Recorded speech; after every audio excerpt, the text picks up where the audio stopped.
사랑하는 교자식교회 성도 여러분, 지난 주간 잘 지내셨습니까?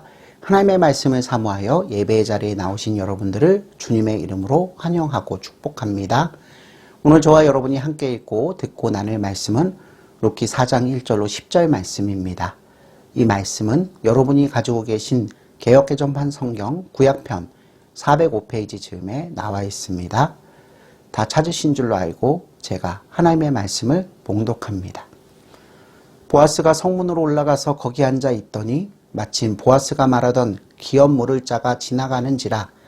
보아스가 그에게 이르되 아무개여 이리로 와서 앉으라 하니 그가 와서 앉으매 보아스가 그 성읍 장로 10명을 청하여 이르되 당신들은 여기 앉으라 하니 그들이 앉으매 보아스가 그 기업 물을 자에게 이르되 모압 지방에서 돌아온 나오미가 우리 형제 엘리멜렉의 소유지를 팔려 함으로 내가 여기 앉은 이들과 내 백성의 장로들 앞에서 그것을 사라고 내게 말하여 알게 하려 하였노라.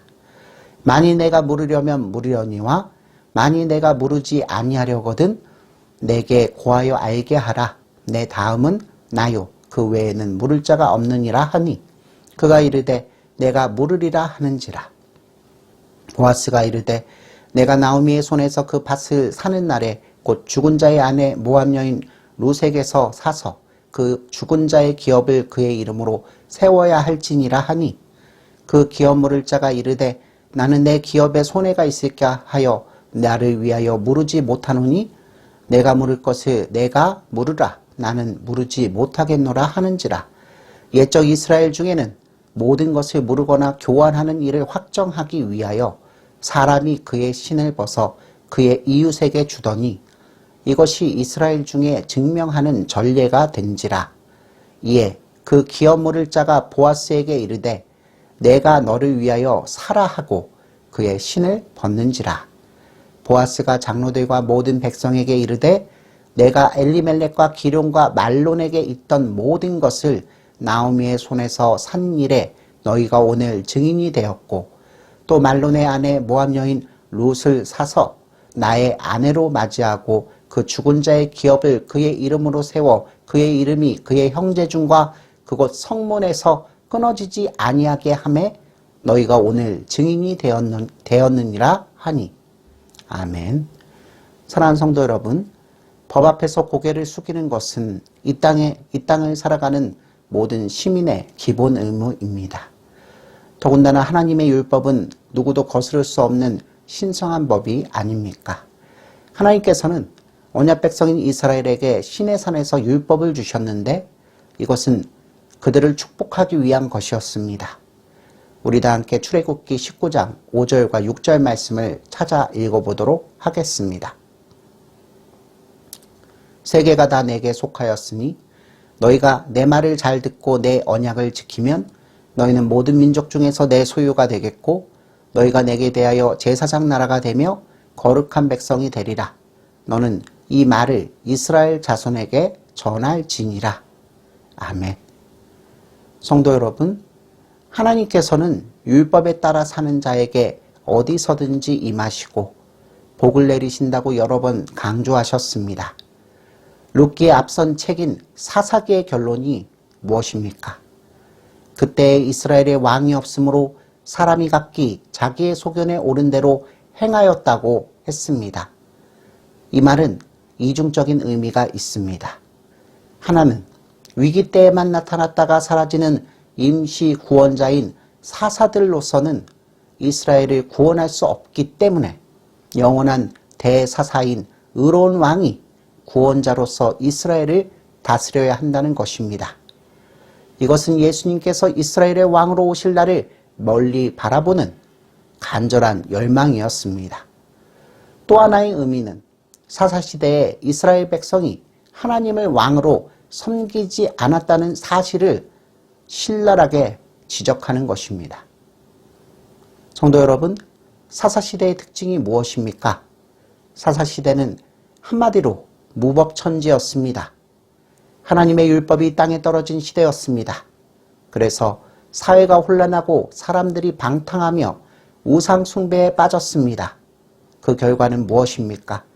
하나님께서 약속하셨던 그 복을 받지 못한 것입니다. 그런데 베들레헴에서는 하나님의 복이 쏟아지고 있습니다. 보아스와 같은 경건한 사람이 율법을 지키며 언약 백성의 참 모습을 드러냈기 때문입니다. 룻기의 역사적 배경은 사사시대입니다. 룻기의 저자가 보아스라는 인물을 통해서 말하려고 하는 메시지가 있습니다. 그것은 바로 부패한 시대에서도 하나님을 경외하는 자가 있다는 것입니다. 그리고 하나님께서 약속하신 축복은 사사시대와 같은 무법천지의 시대에도 얼마든지 임할 수 있다는 사실입니다. 우리가 사는 시대도 마찬가지입니다. 하나님을 믿지 않는 자들이 세상에 더 많고 불법을 행하는 자들이 날마다 늘어납니다. 인간의 제약된 삶의 모습은 예나 지금이나 마찬가지입니다. 전 세계적으로도 나라와 개인의 정도 차이만 있을 뿐 인간의 제약된 삶의 모습은 부정할 수 없는 사실입니다. 사랑하는 성도 여러분, 하나님을 왕으로 인정하고 섬기지 않으면 인간은 각자 자기 소견에 좋은 대로 행합니다. 사사시대나 지금이나 왕이 없어서 세상이 부패하고 타락한 것이 아닙니다. 세계를 지으신 창조주 하나님은 창세 이후로 세상에 계시지 않은 적이 단 한 번도 없으셨습니다. 성도 여러분, 창세로부터 그의 보이지 아니하는 것들 곧 그의 영원하신 능력과 신성이 그가 만드신 만물에 분명히 보여 알려졌나니 그러므로 그들이 핑계하지 못할지니라. 이렇게 로마서 1장 20절은 고백합니다. 하나님께서는 주권적인 왕으로서 온 우주를 항상 다스리시며 지금까지 이 땅의 모든 인간의 호흡을 주장해 오셨습니다. 그런데 문제가 무엇입니까? 인간에게 왕이 있어도 모시지 않는 것이 바로 문제입니다. 사실상 하늘의 왕이 세상에 인간으로 직접 오셔서 복음을 전하고 가셨는데도 인간은 왕이 없는 듯이 행세합니다. 이는 사실 사사시대와 조금도 다를 바 없는 우리 시대의 모습이요 우리 자신의 모습입니다. 하지만 성도 여러분, 하나님을 왕으로 믿고 그분의 말씀대로 사는 자들이 아직도 살아있다고 성경은 말합니다. 그들의 수요가 적을지라도 하나님께서는 악한 세상에 당신의 증인들을 항상 남겨두십니다. 노아 시대에 노아와 같은 의인을 남겨두셨고 소돔 땅에 롯을 남겨두셨으며 사사시대에 보아스를 남겨두셨습니다. 그렇다면 성도 여러분, 이 시대에 하나님께서 남겨두신 당신의 증인은 누구입니까? 그것은 바로 저와 여러분 곧 성도입니다. 그러므로 하나님의 남겨둔 증인인 저와 여러분들은 하나님을 따르는 거룩한 무리로서 세상에 복음의 증인이 되어야 합니다.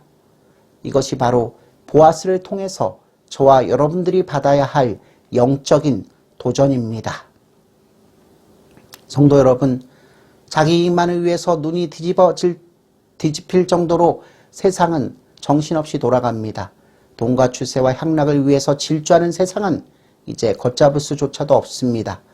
왕이 있건 없건 상관하지도 않습니다. 그런 때에 대부분의 사람은 남도 하니 나도 한다는 식으로 살아갑니다. 그렇기 때문에 남은 해도 나는 하지 않는다라고 하는 그 처신이 왕따로 몰릴 수밖에 없는 것입니다. 그러나 성도 여러분, 하늘의 왕을 따르는 왕따가 되면 하나님의 복을 받습니다.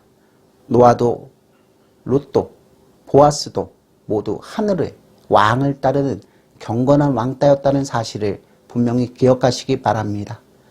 보아스는 롯이라는 젊은 여자와의 재혼이 자기 손에 들어온 것이나 다름없을 때 모든 것을 내려놓고 하나님의 방법과 길을 택하였습니다.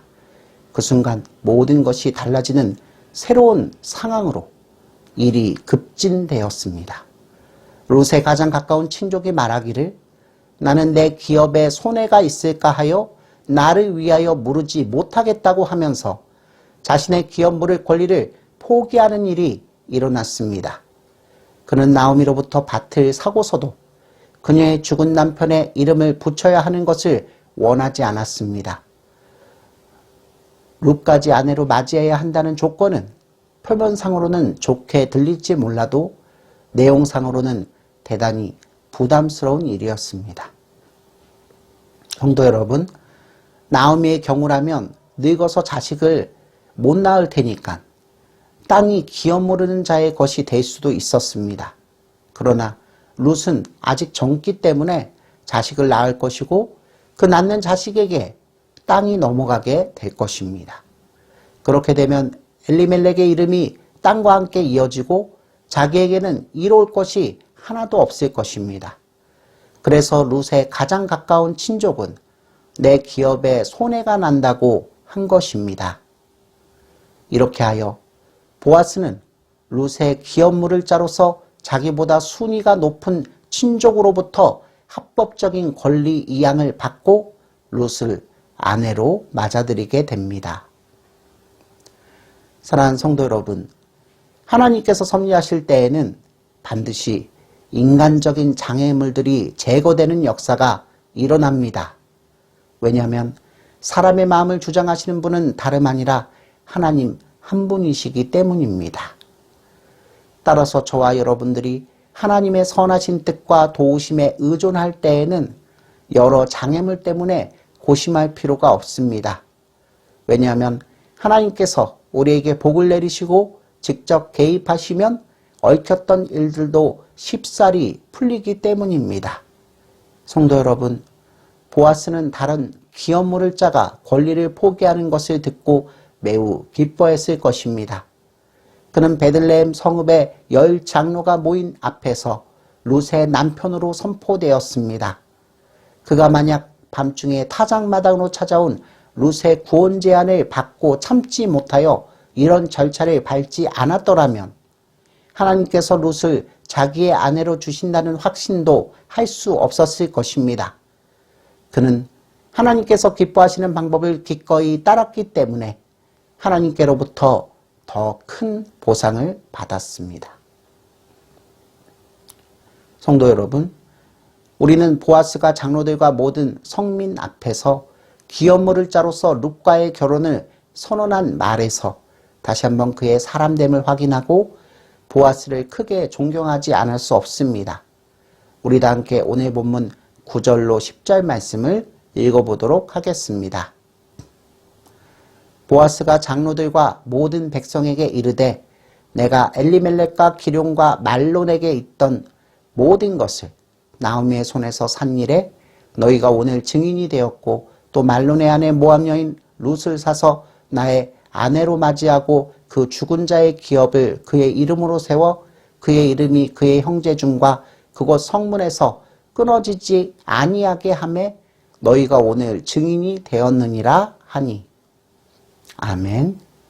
성도 여러분, 보아스는 자기가 구태여 나서서 나오미의 땅을 물지 않아도 되는데 엘리멜렉의 이름을 보존하고 나오미와 룻을 구하려고 기쁜 마음으로 자원하였습니다. 이것은 사실 그에게는 매우 큰 희생이었고 이타적인 사랑의 직접적인 행동이었습니다. 물론 보아스는 룻을 아내로 맞이하고 싶었지만 그처럼 큰 경제적인 부담을 지면서 모든 것을 순전히 나오미의 집안을 위해서 희생할 것까지는 없었습니다. 하지만 보아스는 엘리멜렉의 유산이 길이 보존되게 할 것을 여러 증인 앞에서 굳게 선언하고 룻의 합법적인 남편이 되었습니다. 사랑하는 성도 여러분, 하나님의 말씀에 따라 선한 뜻으로 다른 사람들을 돕는 자를 우리 하나님께서는 절대로 외면하시지 않습니다. 또 하나님께서는 그런 당신의 자녀들의 마음의 소원을 원이 없을 정도로 직접 이루어 주십니다. 시편 기자는 이를 다음과 같이 고백합니다. 여호와를 의뢰하고 선을 행하라. 땅에 머무는 동안 그의 성실을 먹을거리로 삼을지어다. 또 여호와를 기뻐하라. 그가 내 마음의 소원을 내게 이루어 주시리로다. 아멘. 오늘 하루도 하나님의 섭리하심과 인간의 책임 가운데서 우리 할 일을 다하며 하나님의 주권적인 은혜 가운데서 항상 승리하시는 저와 여러분의 삶이 되시기를 주님의 이름으로 축원합니다. 아멘.